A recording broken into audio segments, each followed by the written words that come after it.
Welcome to the facts behind. मैं हूं अतनु और आज हम लोग डिस्कस करेंगे डोनाल्ड ट्रंप का रिसेंट जो स्टेटमेंट आया है, जिसमें डोनाल्ड ट्रंप अपने तरफ से कह रहा है कि दुनिया भर में बहुत सारा स्टेट ऐसा है जो अपने तरफ से न्यूक्लियर टेस्ट करते हैं, जिसमें पाकिस्तान का भी नाम डोनाल्ड ट्रंप ने कहा है। तो प्रेजेंटली जो क्वेश्चन अराइज करता है कि अगर ऐसा कुछ हुआ है पाकिस्तान में तो उससे क्या इंडिया का कोई मेजर प्रॉब्लम होने वाला है।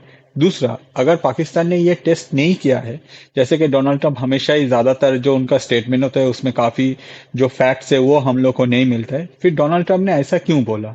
और तीसरा, अगर ऐसा टेस्ट हुआ है या फिर होने वाला है तो आगे इंडिया को क्या करना चाहिए या फिर इंडिया का फ्यूचर स्टेप क्या होगा, यही आज हम लोग डिस्कस करेंगे। वीडियो में आगे बढ़ने से पहले मैं आपको रिक्वेस्ट करूंगा, हमारे YouTube channel The facts Behind और Facebook page The facts Behind को प्लीज सब्सक्राइब और फॉलो कीजिए, जिससे हम लोग को थोड़ा सा सपोर्ट मिलता है। तो चलिए शुरू करते हैं आज का कहानी। डोनाल्ड ट्रंप ने हर बार की तरह इस बार भी एक ऐसा स्टेटमेंट दिया है जिसमें डोनाल्ड ट्रंप का कहना है कि बहुत सारे जो स्टेट्स है वो अपने तरफ से न्यूक्लियर टेस्ट करते हैं, इसमें पाकिस्तान भी है। तो अचानक से डोनाल्ड ट्रंप ने ये जो बात कहा, ये दुनिया में हलचल मचा दिया, स्पेशली इंडिया में। क्यों? क्योंकि इंडिया के साथ जो पाकिस्तान का रिलेशन है। तो चलिए जानते हैं कि पाकिस्तान ने ये टेस्ट किया है या फिर डोनाल्ड ट्रंप ऐसे ही बोल दिया है। अगर पाकिस्तान ने ये टेस्ट किया है तो उसके डिटेल्स चेक करने के लिए हम लोग को थोड़ा सा पास्ट में जाना पड़ेगा। पाकिस्तान का प्रीवियस जो न्यूक्लियर टेस्ट हुआ था, इसमें अगर हम लोग देखें, पाकिस्तान हमेशा जो अपने तरफ से न्यूक्लियर टेस्ट किया था वो दो जगह में करता है। पहला है रक्शो हिल्स बलोचिस्तान के चौंगाई डिस्ट्रिक्ट में, और दूसरा है खुरान टेस्ट साइट। पाकिस्तान आज तक ऑफिशियली जितना भी न्यूक्लियर टेस्ट किया है ये दोनों लोकेशन में किया है। अब ये दोनों लोकेशन में करने के पीछे क्या रीजन है, अगर हम लोग देखें, ये दोनों लोकेशन के पाकिस्तान करता है क्योंकि ये दोनों लोकेशन में पाकिस्तान को कुछ बेनिफिट मिलता है। फॉर एग्जाम्पल, जो बेनिफिट है वो है आपका ये ज्योग्राफिकल लोकेशन। ये जो लोकेशन है यहाँ काफी हार्ड रॉक्स मिलता है, जिसके वजह से यहाँ जो न्यूक्लियर ब्लास्ट होता है वो ब्लास्ट होने के वजह से जो वाइब्रेशन क्रिएट होता है वो वाइब्रेशन ज्यादातर फैलता नहीं है। साथ ही साथ ये रिमोट एरिया है, इस एरिया में ज्यादातर एक्सेस नहीं है, जिसके वजह से यहाँ अगर देखा जाए जो पाकिस्तान के सिटीजन है वो काफी कम रहते हैं या फिर नहीं रहते लगभग। On the other side military का यहाँ इस लोकेशन पे बहुत सारा एक्सेस है, जिसके वजह से पाकिस्तान हमेशा ये दो लोकेशन को ऑफिशियली चूज करते अपने तरफ से ये जो न्यूक्लियर टेस्ट है ये करने के लिए। ऑन द अदर साइड अगर हम लोग थोड़ा सा पास्ट में जाए तो हम लोग को देखने को मिल रहा है कि पाकिस्तान अपने तरफ से कहाँ जा रहा है कि ये जो न्यूक्लियर टेस्ट है ये पाकिस्तान अफगानिस्तान जो एरिया है इस एरिया में किया है। इसके पीछे क्या रीजन कहा जा रहा है? रीजन यही कहा जा रहा है कि यहाँ बहुत सारे अर्थक्वेक हुआ है। तो हो सकता है कि पाकिस्तान अपने तरफ से ये जो न्यूक्लियर टेस्ट है ये जमीन के नीचे इस लोकेशन पे किया है, जिसके वजह से ये जो अर्थक्वेक है ये आया है, और आगे जाके हो सकता है कि पाकिस्तान ये फिर से करे। मगर इस बात पे कितना सच्चाई है, चलिए थोड़ा सा जान लेते हैं। जैसे हम लोग को पता है कि पास में दुनिया में जितना भी न्यूक्लियर टेस्ट हुआ है वो जमीन के अंदर लगभग 1 से 2 किलोमीटर के अंदर ही ये टेस्ट होता है। ऑन द अदर साइड ये जो अर्थक्वेक हुआ है पाकिस्तान और अफगानिस्तान में इस एरिया में, अगर आप देखें ये जो एरिया है ये हाई सिस्मिक जोन है, और ये जो अर्थक्वेक का पॉइंट है ये जमीन के नीचे लगभग 10 से 20 किलोमीटर के अंदर होता है। तो कोई भी कंट्री अगर अपने तरफ से कोई भी न्यूक्लियर टेस्ट करते हैं वो जमीन के इतने नीचे नहीं करता है, जिससे हम लोग एक चीज समझ सकते हैं कि रिसेंटली ये जो अर्थक्वेक हुआ है अफगानिस्तान पाकिस्तान एरिया में, इसको जो पाकिस्तान का न्यूक्लियर टेस्ट के साथ कनेक्ट किया जा रहा है ये फेक है। ये कोई जेन्युइन इंफॉर्मेशन नहीं है, भले ही डोनाल्ड ट्रंप अपने तरफ से कहे, जबकि डोनाल्ड ट्रंप ये नहीं कर रहा है कि ये टेस्ट ही न्यूक्लियर टेस्ट है। ऑन द अदर साइड जब ऑपरेशन सिंदूर हुआ उसके बाद से ये कहा जा रहा था कि इंडिया ने पाकिस्तान के डिफरेंट एरिया में अटैक किया है, जिसके वजह से पाकिस्तान अपने तरफ से ये जो न्यूक्लियर टेस्ट है ये कर रहा है। ये जो इन्फॉर्मेशन है ये फेक है, क्योंकि अगर ऐसा कुछ पाकिस्तान अपने तरफ से करता तब ये रिकॉर्ड होता। कौन रिकॉर्ड करता? CTBTO, comprehensive nuclear test ban treaty organization, जो कि वियना ऑस्ट्रिया में सिचुएटेड है, जिन लोगों के पास दुनिया भर में 337 लोकेशन में उन लोगों का प्रेजेंस है, जिसमें अगर देखा जाए 321 मॉनिटरिंग स्टेशन और 16 लैबोरेटरीज है, जहां उन लोगों के पास एडवांस इक्विपमेंट है। अगर दुनिया में कोई भी लोकेशन में किसी तरह का इंफ्रासाउंड, सिस्मिक वेव या फिर रेडियो एक्टिव एलिमेंट का लीकेज या फिर हाइड्रो एक्úस्टिक इन्फो मिले तो वो लोग अपने तरफ से कैप्चर करता है। जिसके वजह से इन लोगों के द्वारा दुनिया भर में कहीं भी कंट्री अगर अपने तरफ से कहीं भी कोई भी न्यूक्लियर टेस्ट करता है तो इन लोगों का जो भी मेजरिंग सिस्टम है उन लोग अपने तरफ से मॉनिटरिंग करता है, फिर उसको रिसर्च किया जाता है कि एग्जैक्टली क्या इंफॉर्मेशन है और उस इंफॉर्मेशन को एनालिसिस करके दुनिया के सामने लाया जाता है कि कोई भी कंट्री अपने तरफ से किसी तरह का न्यूक्लियर वेपन टेस्ट किया है या नहीं। अकॉर्डिंग टू देयर डेटा हम लोग को ये पता चलता है कि ऐसा कोई इंफॉर्मेशन उन लोग के पास नहीं है या फिर वो लोग अपने तरफ से ऐसा कोई इंफॉर्मेशन पब्लिश नहीं किया है जिससे हम लोग को पता चलता है कि पाकिस्तान अपने तरफ से इस तरह का कोई टेस्ट किया है। तो नो डाउट अगर देखा जाए ये जो इंफॉर्मेशन है जो डोनाल्ड ट्रंप कह रहा है कि पाकिस्तान अपने तरफ से हमेशा ही कुछ ना कुछ न्यूक्लियर टेस्ट करता रहता है, ये इंफॉर्मेशन गलत है। ऑन द अदर साइड जो नेक्स्ट क्वेश्चन आता है कि इसके पीछे क्या रीजन है, अगर डोनाल्ड ट्रंप ने ऐसा कहा है तो इसके पीछे क्या रीजन है। एक रीजन है कि ये रीजन को दिखा के डोनाल्ड ट्रंप अपने तरफ से यूएस जो इतना सालों से अपने तरफ से न्यूक्लियर टेस्ट नहीं किया है वो फिर से अपने तरफ से न्यूक्लियर टेस्ट करना शुरू करेगा, क्योंकि उनको दुनिया में दिखाना है कि वो लोग अव्वल नंबर पे है। जो डोनाल्ड ट्रंप क्लेम कर रहे हैं कि भाई हम लोग के पास सबसे ज्यादा न्यूक्लियर वेपन है एज पर डेटा, जो कि नहीं है, ऑब्वियसली ये रशिया के पास है, मगर डोनाल्ड ट्रंप को फिर से टेस्ट करना है और दुनिया में डोनाल्ड ट्रंप को अपना नंबर 1 पोजीशन फिर से चमकाना है। ऑन द अदर साइड एक और फैक्टर है, वो है पाकिस्तान। जैसे हम लोग को पता है कि अगर हम लोग साउथ एशिया में देखें तो चाइना के पास हो या फिर इंडिया के पास हो, इन लोगों के पास जो भी न्यूक्लियर वेपन है वो खुद का है, वो लोग अपने तरफ से डेवलप किया है। अब चाइना के बारे में तो 100% नहीं कह सकते, मगर इंडिया का जो हिस्ट्री है जो हम लोग ऑलरेडी पढ़ चुके हैं उससे हम लोग को ये पता है कि इंडिया अपने तरफ से इसको खुद से डेवलप किया है। और प्रेजेंटली अगर इंडिया एक न्यूक्लियर पावर बना है तो इसके पीछे बहुत सारे स्टेप्स है जिसमें यूएस अपने तरफ से जितना हो सके इसको रोकने का कोशिश किया था। ऑन द अदर साइड अगर पाकिस्तान को देखें तो पाकिस्तान का जो न्यूक्लियर वेपन है वो यूएस ने अपने तरफ से पाकिस्तान को सप्लाई किया था या फिर उसको ग्रो करने में हेल्प भी किया था। क्यों, इसके पीछे भी रीजन है। अगर हम लोग पास्ट में जाए, जिस टाइम में पाकिस्तान अपने तरफ से ये न्यूक्लियर डेवलपमेंट कर रहा था उस टाइम में कहाँ जा रहा है, यूएस ने अपने तरफ से ये हेल्प किया था या फिर यूएस का ही जो टेक्नोलॉजी है वो टेक्नोलॉजी पाकिस्तान के साथ शेयर हुआ था। क्यों, क्योंकि उस टाइम में यूएस चाहता था कि पाकिस्तान एक ऐसा लोकेशन बने या फिर ऐसा बेस बने जिससे यूएस अपने तरफ से अपना जो न्यूक्लियर वेपन है या फिर जो न्यूक्लियर एम्यूनिटीज है ये सब कुछ पाकिस्तान में स्टोर करे, आगे जाके अगर जरूरत पड़ रहे तो पाकिस्तान का जो धरती है वो उसको यूज करके वो सोवियत के ऊपर कंट्रोल करे। मगर रिसेंटली जो सिचुएशन है ये काफी अलग है, जिसके वजह से अभी अगर देखा जाए रशिया ने भी अपनी तरफ से काफी डेवलप कर लिया है। और ये जो पाकिस्तान का लोकेशन है जिसमें नो डाउट अगर देखा जाए नूर खान एयरबेस एक one of the most important part है, जिसमें कहा जा रहा है कि यूएस अपने तरफ से जो न्यूक्लियर वेपन्स है वो स्टोर किया है और ये सारे का जो कंट्रोल है वो कंप्लीटली यूएस के हाथ में है। आज के डेट में यूएस अपने तरफ से एक गेम खेल रहा है। क्या गेम, यूएस को पता है कि अगर हम लोग साउथ एशिया में अपना कंट्रोल रखना है तो हम लोग इंडिया को कंट्रोल नहीं कर पाएंगे।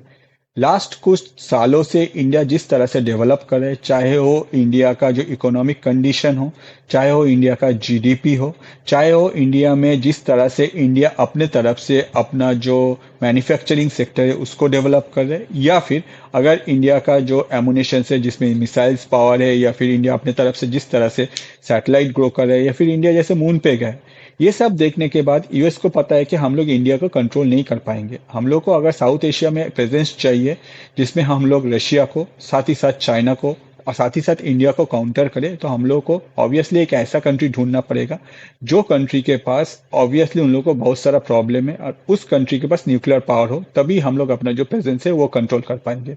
ऐसा कौन सा कंट्री है, नो डाउट वो एक ही है, वो है पाकिस्तान, जिसमें नूर खान जो एयरबेस है इसमें यूएस का प्रेजेंस काफी पहले से था। यूएस अपने तरफ से सोवियत के टाइम से यहाँ अपने तरफ से जो न्यूक्लियर वेपन है वो सप्लाई करके रखा है, जिसका कंप्लीट जो स्ट्रक्चर है या फिर जो कंप्लीट ऑथोरिटी है वो अभी भी आज के डेट में भी यूएस के हाथ में है। यूएस अगर चाहे तो इसको यूज करेगा, यूएस अगर नहीं चाहेगा तो इसको यूज नहीं करेगा। रिसेंटली जब ऑपरेशन सिंदूर हुआ, जिस टाइम में इंडिया के ब्रह्मोस मिसाइल जाके नूर खान एयरबेस को अटैक किया, और वही जो अटैक है वो ईगो में लग गया यूएस को, जिसके वजह से डोनाल्ड ट्रंप अपने तरफ से ये टैरिफ गेम स्टार्ट किया। और टैरिफ गेम स्टार्ट करने के पीछे डोनाल्ड ट्रंप को लगा कि भाई अगर इंडिया को रोकना है तो ऑब्वियसली अगर इंडिया ग्रो कर रहे साथ ही साथ रशिया ग्रो कर रहे तो ये हम लोग के लिए एक बहुत ही नेगेटिव है। इंडिया को अगर रोकना है तो इंडिया रशिया को अलग करना चाहिए। तब तब जैसे तैसे हो हम लोग को इंडिया को एक ऐसा कुछ करना पड़ेगा जिससे इंडिया रशिया से ऑयल ना खरीदे। साथ ही साथ इंडिया रशिया के जो दोस्ती जो ग्रो करे, इसमें हम लोग कुछ दरार लाए। ये सोचने के बाद डोनाल्ड ट्रंप अपने तरफ से अभी एक गेम खेल रहा है, या फिर अगर कहे हम लोग वेस्ट जो है वो अपने तरफ से एक गेम खेल रहा है। क्या गेम? साउथ एशिया में इंडिया के और पाकिस्तान का रिलेशन को यूएस यूज कर रहा है। किस तरह से? यूएस अपने तरफ से पाकिस्तान को हेल्प कर रहा है। जब भी इंडिया अपने तरफ से कुछ स्टेप ले रहा है, यूएस उसको कंट्रोल कर रहा है। On the other side Pakistan को कंप्लीटली टेरर जो पाकिस्तान में ग्रो कर रहे हैं, यूएस सब कुछ जानते हुए भी पाकिस्तान को फंडिंग कर रहा है। क्यों? क्योंकि वही जो टेरर है वो आगे जाके इंडिया के ऊपर अटैक करता है। इंडिया जब रिटेलिएट करता है या फिर एस्केलेट करता है नेक्स्ट लेवल पे, at that point of time US entry लेता है। यूएस को जब लगता है कि भाई अगर नूर खान एयरबेस में इंडिया अपने तरफ से फिर से अटैक करेगा, तो हो सकता है कि दुनिया को ये पता चल जाएगा कि यूएस का जो न्यूक्लियर वेपन है वो पाकिस्तान के पास है, जिसमें नो डाउट यूएस का बदनामी होगा। सबके लिए बहुत सारा क्वेश्चन अराइज करेगा, क्यों ये कर रहा है। इसको सेव करने के लिए यूएस अपने तरफ से उसमें पहले से घुस जाता है, और अपने तरफ से जो सीज फायर है इसको लेके बार बार हर जगह डोनाल्ड ट्रंप बोलने लगते हैं कि भाई मैंने सीज फायर करा, मैंने सीज फायर करा। तो प्रॉब्लम क्या है? प्रॉब्लम यही है कि इंडिया अगर पाकिस्तान के साथ लड़ने जाता है, या फिर पाकिस्तान को अपने तरफ से ट्रीट करता है, या फिर पाकिस्तान को अपने तरफ से कोई सीख देना चाहता है, इंडिया को सबसे पहले ध्यान रखना पड़ेगा। इससे सबसे ज्यादा जो इफेक्टेड होगा वो है यूएस का ईगो। और यूएस अपने तरफ से इंडिया और पाकिस्तान में के बीच में घुस के एक सीज फायर जैसा कुछ करेगा, या फिर करने का कोशिश करेगा, या फिर इंडिया के ऊपर प्रेशर करेगा, जिसके वजह से वो पाकिस्तान को सेफ गार्ड करेगा। ऑन द अदर साइड दुनिया में यूएस अपने तरफ से एज ए पीस मेकर खुद को एस्टैब्लिश करेगा। तब इंडिया के लिए नो डाउट ये एक बहुत ही बड़ा प्रॉब्लम है। एक और प्रॉब्लम है इंडिया के लिए, वो है यूएस का लंबा सोच। यूएस को पता है कि चाइना जिस तरह से अभी ग्रो किया है, यूएस चाइना को कंट्रोल नहीं कर पाएगा। मेनली जो मेजर फैक्टर है उसमें अगर हम लोग देखें, एक सबसे one of the most important जो है वो है रेयर अर्थ मिनरल, जिसके वजह से यूएस अपने तरफ से चाइना को कंट्रोल नहीं कर पाएगा। ऑन द अदर साइड अगर देखा जाए, चाइना अपने तरफ से दुनिया में अभी भी जो रेयर अर्थ मिनरल अवेलेबल है उसका 90% जो ओनरशिप है वो लेके रखा है, जिसमें one of the long term player China बन जा रहा है। तो यूएस क्या कर रहा है? यूएस अपने तरफ से एक गेम खेल रहा है, जिसमें यूएस का अभी कुछ, अगर हम लोग लास्ट कुछ कन्वर्सेशन या फिर जो कुछ बयान देखे यूएस के जो मिनिस्ट्री है उन लोगों की तरफ से, तो लोग हमेशा एक बात बोलते हुए है G2। G2 मतलब ग्लोबली अगर दो पावर रहेगा और वही दो पावर जो है वो कंट्रोल करेगा। जबकि इंडिया का सोच है ये मल्टीपोलर वर्ल्ड है। हाँ, दुनिया में जो अलग अलग कंट्री है उन लोगों के पास अलग अलग पावर रहेगा और वो लोग सब मिलके अपने तरफ से इसको चलाएगा। मगर यूएस का सोच अलग है। यूएस का क्या सोच है? यूएस का यही सोच है कि भाई जो वेस्ट है, वेस्ट में यूएस साथ ही साथ यूरोप मिलके पूरा जो रीजन है उसको रन करेगा। ऑन द अदर साइड जो एशिया है, जो साउथ एशिया है, उसमें क्या करेगा? यूएस को पता है कि वो चाइना को अपने तरफ से खत्म नहीं कर पाएगा, इसीलिए यूएस अपने तरफ से क्या कर रहा है? चाइना के साथ डील करेगा, जिसमें यूएस का जो जरूरत है, जिसमें जैसे कि मैंने आपको कहा कि रेयर अर्थ मिनरल हो, या फिर जो भी चाइना इतना प्रोडक्शन हब बन के बैठा है, वो सब कुछ जो मार्केट है वो यूएस अपने आप तरफ से अलाउ करेगा। साथ ही साथ चाइना का इकोनॉमी चलता रहेगा। On the other side India को काउंटर करने के लिए पाकिस्तान को रख देगा। पाकिस्तान के तरफ से डिफरेंट टाइम में यूएस इंडिया के ऊपर different type of problem create किया जाएगा। इंडिया जब रिटेलिएट करेगा, वो एस्केलेशन होने के जो लैडर है उसमें ज्यादा उठ नहीं पाए, इसी टाइम यूएस उसमें घुसेगा, घुस के उसको सीज फायर या फिर ऐसा कुछ स्टेप लेगा, और दुनिया में as a peacemaker US अपने आप को एस्टेब्लिश करेगा। साथ ही साथ पाकिस्तान का जो फंडिंग है या फिर पाकिस्तान का जो सपोर्ट है वो हमेशा यूएस करता रहेगा। तो ये है टोटल फंडा। अगर आपको समझ में आ गया तो बहुत ही अच्छा है। ऑन द अदर साइड ये सब सुनने के बाद आपका जो क्वेश्चन होगा, तो इंडिया का क्या प्लान है? इंडिया का इसमें अगर इंडिया को आगे जाकर ग्रो करना है, इंडिया बहुत पहले से ये सब सिचुएशन जो है ये क्रिएट होकर बैठा है, इंडिया अपने तरफ से फिर भी ग्रो कर रहा है। पहला है, इंडिया को सबसे फास्ट जो ग्रो करना पड़ेगा वो है इंडिया का इकोनॉमी, साथ ही साथ जीडीपी जो ऑलरेडी काम चल रहा है। साथ ही साथ इंडिया को आगे जाके साउथ एशिया में एज ए ग्लोबली अगर देखा जाए अपने आप को मैन्युफैक्चरिंग हब बनाना पड़ेगा, जिसमें भी इंडियन गवर्नमेंट अपने तरफ से काफी स्टेप लिया है। इंडिया अपने तरफ से बहुत सारा प्रोडक्ट जो है वो मैन्युफैक्चरिंग कर रहा है। साथ ही साथ कुछ कुछ प्रोडक्ट ऐसे भी है जिसमें इंडिया चाइना को भी बीट कर दिया है। थर्ड जो है, इंडिया का जो गवर्नमेंट है, इंडिया में एक स्टेबल गवर्नमेंट हमेशा रहना चाहिए, क्योंकि यूएस हमेशा अपने तरफ से कोशिश करेगा कि इंडियन गवर्नमेंट में, जैसे कि हम लोग को देखने को मिला नेपाल में या फिर बांग्लादेश में, डिफरेंट टाइप ऑफ जो एक्टिविटी करके जो रिजीम चेंज होता है उसको कम्प्लीटली स्टॉप करना चाहिए। जबकि अगर देखा जाए इंडिया में ही कुछ ऐसे लोग हैं, कुछ ऐसे न्यूज़ चैनल्स हैं जो अपने तरफ से इंडिया में ही ये प्रॉब्लम नेक्स्ट लेवल पे एस्केलेट हो, जिसमें अपने तरफ से एंटरटेन करता है। इंडिया को इसको स्ट्रिक्टली हैंडल करना पड़ेगा, चाहे वो सोशल मीडिया हो। इंडिया को अपने आप में स्टेबल रहने के लिए नो डाउट जो इम्पोर्टेंट पार्ट है उसमें यूएस के ऊपर इंडिया जो डिपेंडेंसी है, जिसमें नो डाउट सोशल मीडिया एक one of the most important part है, ये डिपेंडेंसी खत्म करना पड़ेगा। अपना सोशल मीडिया ग्रो करना पड़ेगा, साथ ही साथ उसको मॉनिटरिंग करना पड़ेगा। साथ ही साथ जो इकोसिस्टम हम लोग यूएस का यूज करते हैं, जिसमें बहुत सारे ऐसे हैं जो मेनली टेक्नोलॉजिकल है, उसमें इंडिया को अपना इकोसिस्टम ग्रो करना पड़ेगा। आप कह सकते हैं कि रिसेंटली जो हो जिस तरह का काम करे उस तरह का, ऑब्वियसली ये जितना फास्ट होगा इंडिया के लिए उतना ही अच्छा है।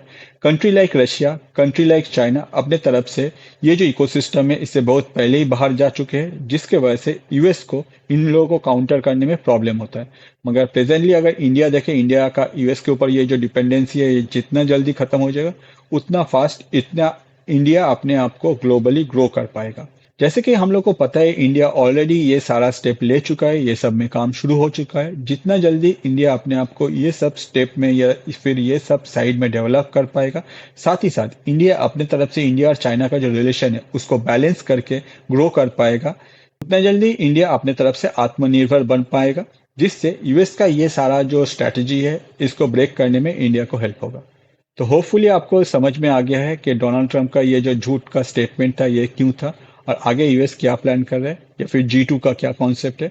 अगर आपको कुछ जानना है तो आप कमेंट कर सकते हैं। और ऑन द अदर साइड अगर आपको अच्छा लगता है ये वीडियो तो आप चैनल में जा सकते हैं यूट्यूब में, साथ ही साथ फेसबुक में पेज में जा सकते हैं द फैक्ट्स बिहाइंड। और ये वीडियो इतना ही, नेक्स्ट वीडियो लेकर मैं फिर से हाजिर हो जाऊंगा। वीडियो एंड तक देखने के लिए बहुत सारा धन्यवाद।